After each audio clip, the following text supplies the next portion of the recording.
My 4 hearts were beating in an irregular pattern as I stepped off the transport shuttle onto the human educational facility known as University of New Terra. The atmospheric sensors on my environmental suit immediately began flashing warning signals. Gravity at 1.9 standard units, oxygen concentration at dangerous levels, temperature fluctuating in ways that would require constant metabolic adjustment for most species. I could hear my breathing apparatus hissing and wheezing as it worked overtime to filter the alien air. I am Kethera of the Zephyrian Republic, and I was the first of my species chosen for the prestigious Galactic Student Exchange Program with humanity. The honor was immense, but so was the responsibility. Every step I took here would be recorded, analyzed, and reported back to the Zephyrian Council. My professors back home had prepared me extensively for this moment, drilling into me everything they knew about human limitations. "Remember, Kethera," Professor Veltoth had said during my final briefing, his 6 tentacles waving with paternal concern. "Humans are a remarkably weak species. Their skeletal structure is fragile, bones are hollow and brittle like the wing bones of avian creatures. They require constant temperature regulation to survive, and their metabolism is so inefficient they must consume sustenance multiple times per day. Their lifespans barely reach a century, which is practically infancy by galactic standards. Above all, be gentle with them. They break easily." The other students in my xenobiology classes had snickered at this. Everyone knew humans were the soft ones of the galaxy, barely qualifying for spaceflight status, admitted to the Galactic Council only through a combination of pity and the fact that they'd discovered faster-than-light travel through pure accident rather than scientific advancement. Their technology was crude, their biology was inefficient, and their culture was considered primitive by most civilized standards. The Vreks called them the paper people. The Korthak had a saying that roughly translated to, "as sturdy as human bones." Even the peaceful Etherians, known for their diplomacy, often expressed bewilderment at how such a fragile species had survived long enough to reach space. But as I walked through the campus, dragging my environmental support unit behind me, something felt fundamentally wrong with everything I'd been taught.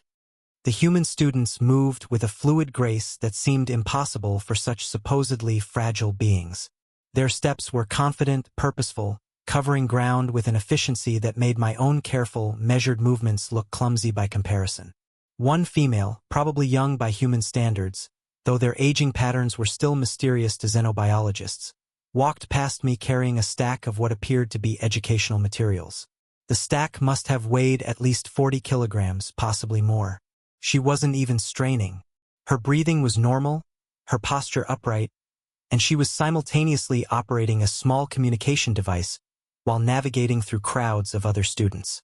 Another human, a male with unusual permanent dark skin markings they called tattoos, was casually lifting what appeared to be exercise equipment near one of the campus recreational areas. The device he was manipulating would challenge even a Vrex warrior, yet he seemed to be using it for casual recreation, talking and laughing with companions while performing feats of strength that should have been impossible for his supposed muscle efficiency ratings. Confused and increasingly concerned, I activated my portable species database and ran another verification check. The data scrolled past my visual display in the familiar blue text of Galactic Council standardization. Humans, average height 1.7 meters, average weight 70 kilograms, bone density classified as minimal structural integrity, muscle efficiency rated poor comparative performance, cardiovascular system rated adequate for basic survival only. The data had to be correct. The Galactic Council's Xenobiology Department had been studying humans for over 50 standard years. They had access to human medical records, physiological scans, and extensive behavioral analysis. These weren't preliminary observations. This was established scientific fact, verified by multiple species and approved by the Council's most respected researchers. So why did I feel so small? And why did every human I observed seem to casually violate the established parameters of their own species' capabilities? The next morning, I attended my first actual class with humans, an advanced physics course taught by Professor Martinez. The classroom itself was an assault on my senses. Bright artificial lighting that would blind most nocturnal species, chairs designed for human proportions that left me perched awkwardly with my legs dangling, and worst of all, the casual way every human in the room seemed completely comfortable in this crushing gravitational field.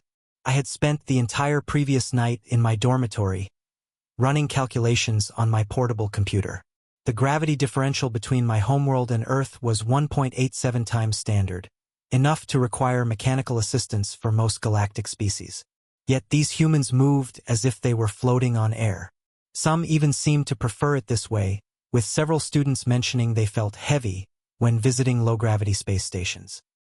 Professor Martinez was explaining advanced gravitational physics, his voice carrying easily through the dense atmosphere that made my speaking apparatus work harder just to produce audible sounds. I had been struggling to follow the lecture, not because of the content, which was standard across galactic educational institutions, but because I kept getting distracted by the impossible ease with which the humans functioned in their environment. Now, can anyone tell me what would happen if we increased Earth's gravity by, say, 50%? Professor Martinez asked, his hands moving in those peculiar gestures humans used to emphasize their speech. A human student, Jake, according to the class roster I'd memorized, raised his hand without hesitation. The casual confidence in his movement made my stomach flutter. Wouldn't that just feel like wearing a heavy backpack? I mean, we already train in higher gravity for space missions all the time. My translator unit must have malfunctioned. I frantically ran a diagnostic check, but the device was functioning perfectly. Train in higher gravity? That had to be impossible. My own species required full exoskeleton assistance to function in anything above 1.2 standard gravities, and even then, we could only maintain such conditions for short periods before risking permanent physiological damage. Actually, another human chimed in, a female named Emily whose academic records indicated she was studying something called aerospace engineering. My brother is a military pilot. They train at 2.5 Gs regularly during their preparation courses. Some of the extreme altitude and acceleration training goes up to 4 Gs, and they do it for hours at a time. 4 times standard gravity. My breathing apparatus made a small choking sound that I desperately hoped no one noticed. That level of gravitational force would crush my exoskeleton like stepping on an empty nutrition pod. Most Zephyrians would lose consciousness within minutes under such conditions, assuming their cardiovascular systems didn't fail immediately. Professor Martinez nodded approvingly, as if this information was completely normal. Exactly right, Emily. Human physiology is remarkably adaptable to gravitational stress.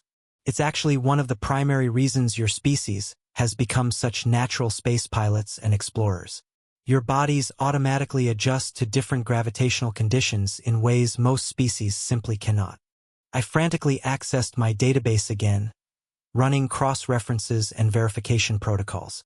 There had to be an error in the translation, some mistake in the data interpretation. According to every reputable xenobiological source in the galactic network, humans were fragile, weak creatures barely capable of surviving in their own environment, let alone adapting to others. But Jake was now casually discussing how he'd gone rock climbing the previous weekend. Apparently, humans regularly scaled vertical stone faces using only their bare hands and feet for recreation. Not survival training, not military exercises, not emergency situations. They did it for fun. The female next to him mentioned marathon running, covering distances of over 42 kilometers on foot, again for recreational purposes. Another student talked about skiing, which involved hurling themselves down mountainsides at high speeds while balanced on thin pieces of equipment. I was beginning to suspect that the Galactic Council's information about humans might be fundamentally incomplete, or worse, completely wrong. Unable to concentrate on my assigned coursework, I spent that entire evening in the university library, a massive structure that housed more physical information storage than most galactic civilizations maintained in their central archives. The sheer scale of human knowledge preservation was staggering. Millions of books, digital archives spanning centuries, and research databases that seemed to expand in real time as new information was added. I had commandeered a private study pod and was frantically researching human capabilities, cross-referencing everything I could find with the Galactic Council's official records. What I discovered made my breathing apparatus wheeze with mounting anxiety and disbelief. Human soldiers, they called them Marines, Army Rangers, Navy SEALs, and dozens of other specialized classifications, routinely carried equipment loads of over 60 kilograms while running for dozens of kilometers across hostile terrain. Their special forces operated in environments that would kill most galactic species within minutes. Underwater for extended periods, in Arctic conditions that reach temperatures below the freezing point of most biological fluids, in desert heat that exceeded the equatorial temperatures of most habitable planets, and at altitudes where the atmospheric pressure would cause cellular rupture in Zephyrian physiology. But this wasn't even the most disturbing part of my research. The most disturbing part was their history, specifically, their warfare records.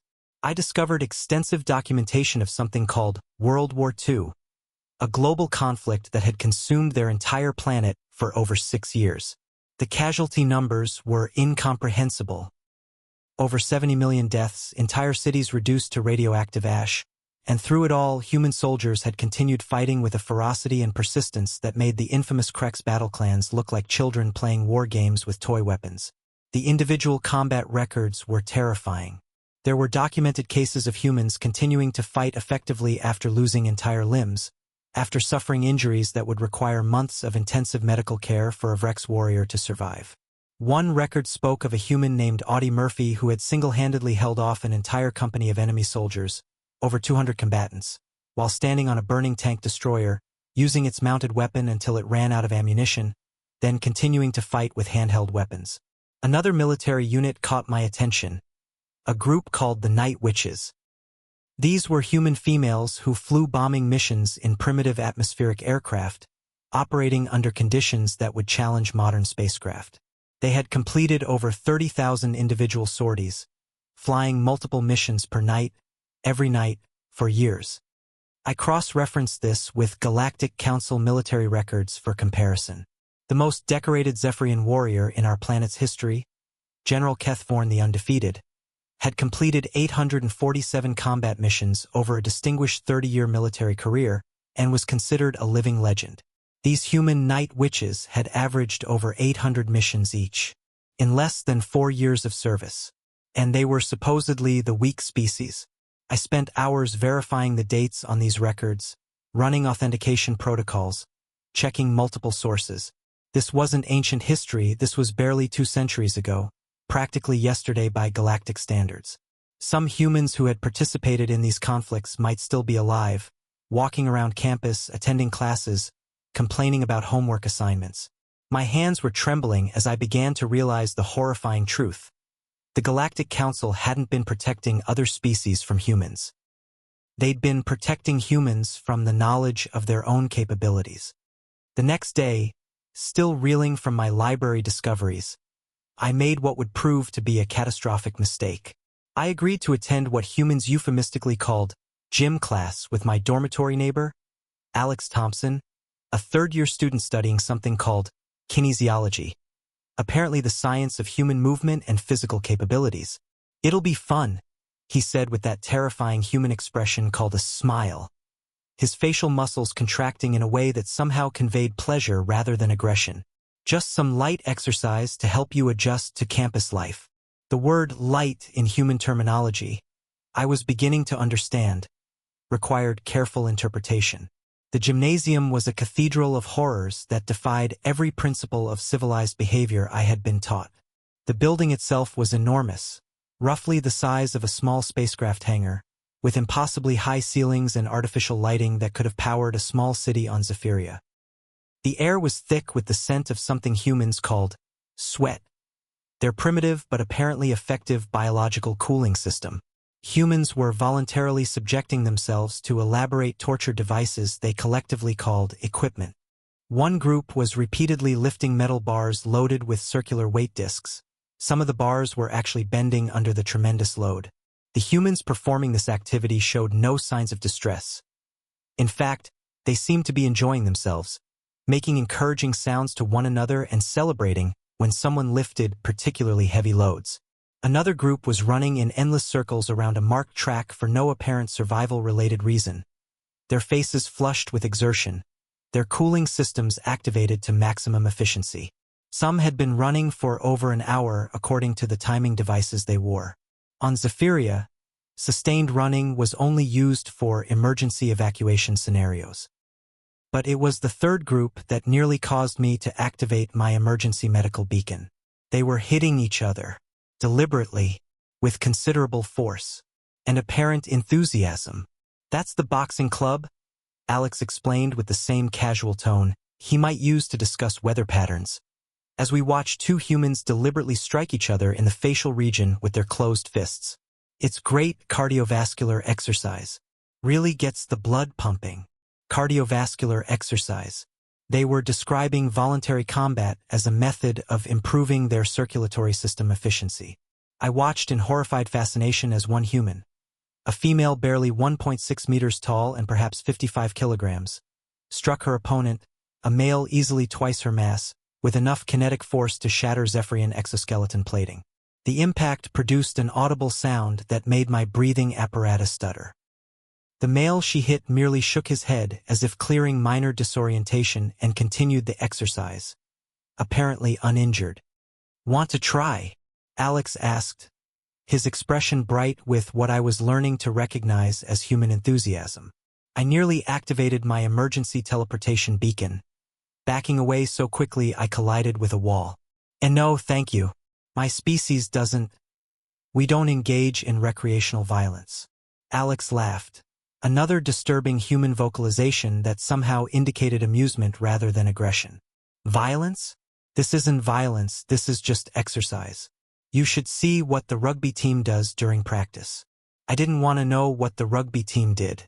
I was fairly certain it involved some form of gladiatorial deathmatch that would make ancient Roman entertainment look civilized. As we walked past the weight room, I noticed a chart on the wall titled "Gym Records." The numbers were mathematically incomprehensible. Humans were lifting masses that exceeded their own body weight by factors of 2, 3, even 4 times over. According to my database, this should have been physically impossible. 3 days after the gymnasium incident, I found myself in what would become the most intellectually devastating experience of my academic career. Dr. Rebecca Hayes was human, but she taught xenobiology, the comparative study of alien life forms across the galaxy. Her credentials were impeccable. Degrees from multiple institutions, research partnerships with the Galactic Council's Biological Survey Division, and published papers that were cited across 17 different species academic networks. The irony of learning about alien biology from a human was not lost on me, especially given my growing suspicions about the accuracy of our species classifications. Today's lesson was on species adaptation and survival strategies, a fundamental course topic that every galactic biology student was required to master. Dr. Hayes had arranged the classroom with holographic projection capabilities, allowing three-dimensional models of various species to materialize in the center of the room. "Every species in the known galaxy develops unique evolutionary advantages," she began, her voice carrying the confidence of someone who had spent decades studying biological diversity. She activated the first hologram, a Vrex warrior in full anatomical display. The Vrex have their incredible physical strength and natural armor plating. Their bone density is nearly 4 times that of most carbon-based life forms. The next projection showed my own species. The Zephyrians have their remarkably efficient 4-chambered cardiovascular system and specialized respiratory organs that can process atmospheres that would be toxic to most other species. I felt a small surge of pride watching my species' biological advantages displayed for the class. "The Etherians," she continued, bringing up the ghostly, translucent forms of the galaxy's most mysterious species, can survive in near-vacuum conditions and have the ability to phase-shift their molecular density at will. Each species displayed represented millions of years of evolutionary specialization, biological advantages that had allowed them to not only survive but thrive in the harsh realities of galactic civilization. Then she clicked to the next image, a human anatomical diagram that looked almost primitive compared to the previous displays. "Humans," Dr. Hayes said with what I was beginning to recognize as characteristic human understatement, "are often considered the generalists of the galaxy. We're not the strongest, fastest, or most environmentally specialized. But we have one evolutionary advantage that's often overlooked by galactic xenobiologists." A human student raised her hand, a young female whose academic records indicated exceptional performance in biological sciences. Our adaptability? Partly correct. Dr. Hayes smiled, that disturbing facial expression that somehow conveyed approval. But it's more specific than that. Can anyone tell me the average recovery time for a broken bone among galactic species? I knew this information from my basic xenobiology courses. For Zephyrians, it's approximately 60 standard days with proper medical intervention. For Vrex, 35 days due to their enhanced natural healing factors. Excellent, Kethera. And for humans, the human students looked puzzled, as if this was information they should know but had never considered important. One ventured cautiously, 6 weeks? Maybe 8 weeks for complete healing. Dr. Hayes shook her head, and I could see something in her expression that made my breathing apparatus hiss with sudden anxiety. Try 6 to 8 weeks for complete healing, but humans can often function normally with a broken bone within days if properly treated with basic medical support. And here's the interesting part. Human bones actually grow back stronger than they were before the fracture occurred. My breathing apparatus made a sound like a mechanical wheeze. That wasn't healing, that was evolutionary adaptation in real time. That night, my sleeping cycle completely disrupted by the cascade of revelations, I made a decision that would forever change not just my academic career, but potentially the diplomatic relationship between my species and humanity. I composed and sent an emergency transmission to the Zephyrian High Council, marking it with the highest priority classification. Critical xenobiological intelligence, immediate review required. The quantum communication array in my dormitory hummed to life, establishing a secure connection across dozens of light-years to reach the council chambers on Zephyria Prime. The transmission delay was minimal thanks to human-developed quantum entanglement communication technology, another casual achievement that most galactic species had struggled to master.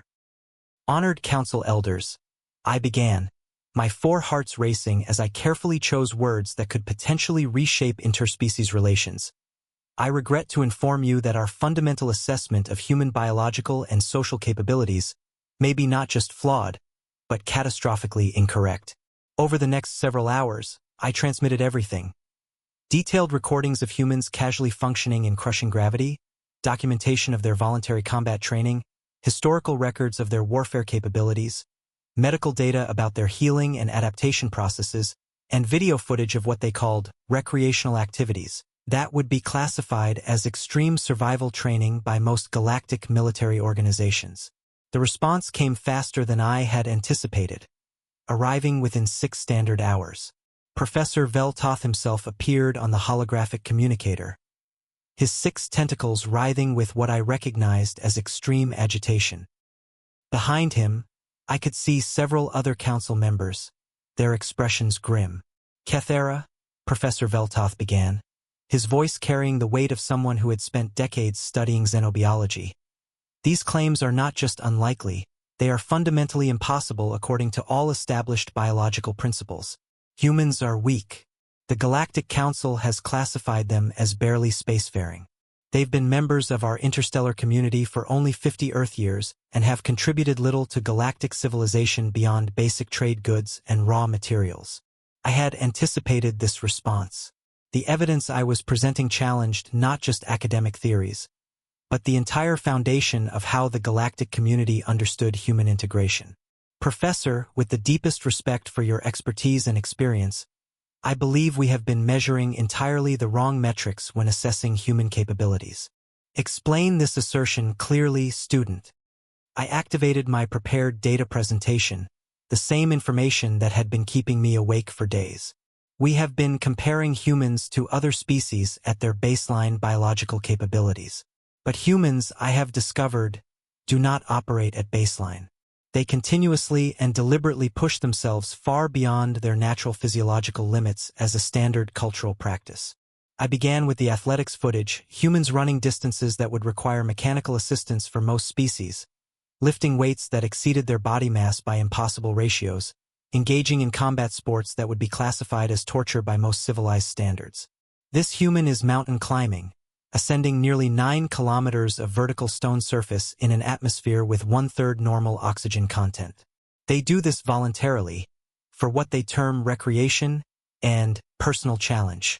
Professor Veltotha's tentacles went completely rigid, a sign of extreme shock among my species. This is human deep-sea exploration, diving to ocean depths where the pressure differential would cause immediate cellular rupture in most galactic species. This is their space program, where they routinely survive acceleration forces that would be fatal to us, and they've been doing this for over a century using primitive technology. But I saved the most disturbing evidence for last, the military records that had shattered my understanding of human nature. 3 months into my exchange program, after countless sleepless nights analyzing data and questioning everything I had been taught about galactic civilization, I finally achieved what I can only describe as a moment of perfect clarity. The revelation came not in a laboratory or lecture hall, but in the most mundane of settings, the university cafeteria during the lunch period. I was sitting across from Alex Thompson, my human dormitory neighbor who had become something of an unofficial guide to human culture, watching him consume what humans casually referred to as spicy food. The substance he was eating with apparent enjoyment would be classified as a low-grade chemical weapon on most civilized worlds. The capsaicin concentration alone was sufficient to cause severe tissue damage to Zephyrian mucous membranes. Yet Alex was not only consuming it voluntarily but was actively sweating from the chemical reaction and seemed to be deriving pleasure from the pain. "Alex," I said carefully, having learned that direct questions often yielded the most startling insights into human nature. "May I ask you something about your species' historical development?" "Sure," he replied, taking another bite of his chemical weapon lunch and reaching for a glass of what humans called ice water. Another casual impossibility, since most species required heated beverages to maintain proper digestive function. "Your species engaged in 2 major planetary conflicts in the 20th century. Correct?" He nodded with the same casual demeanor he displayed when discussing weather patterns or academic assignments. "World War I and World War II. Pretty brutal stuff from what we've learned in history classes. And following the Second Global War, your species developed weapons capable of destroying entire urban centers? Nuclear weapons, yeah. We built enough of them to destroy our entire civilization several times over." He delivered this information with the same emotional tone he might use to describe a mildly interesting documentary he had watched. "But you stopped." This was the critical question that had been haunting my research for weeks. Alex looked at me with an expression I was learning to interpret as mild confusion. "Well, yeah. We realized pretty quickly that using them would be mutually assured destruction. So we made treaties, disarmament agreements, international monitoring systems. We still have the weapons. Several countries maintain nuclear arsenals, but nobody actually wants to use them. This was the missing piece of the puzzle that had been eluding every xenobiologist in the galactic community for decades. Humans weren't weak. They were restrained. Deliberately, consciously, culturally restrained. They had conquered their own planet not through superior evolution or advanced biology, but through sheer determination, adaptability, and an almost supernatural refusal to surrender to impossible circumstances. They had developed weapons capable of sterilizing entire continents, then made the collective decision not to use them. They had the individual and cultural capacity for incredible violence, but had somehow learned to channel it into sport, competition, self-improvement, and what they called entertainment. The Galactic Council hadn't been protecting other species from weak humans who needed guidance and assistance. They had been protecting other species from humans who had mastered something that no other known civilization had achieved: the ability to be genuinely dangerous while choosing not to be. I thought about human entertainment. Their literature, films, and games were filled with stories about monsters and heroes, about impossible challenges overcome through persistence rather than superior firepower. Their entire mythology celebrated not the strongest or most technologically advanced, but those who refused to give up when facing overwhelming odds. "Alex," I said, my voice barely above a whisper as the full implications of my realizations settled into my consciousness. "Do you understand why humans were really accepted into the Galactic Council?" He shrugged with typical human casualness. "We invented faster-than-light travel?"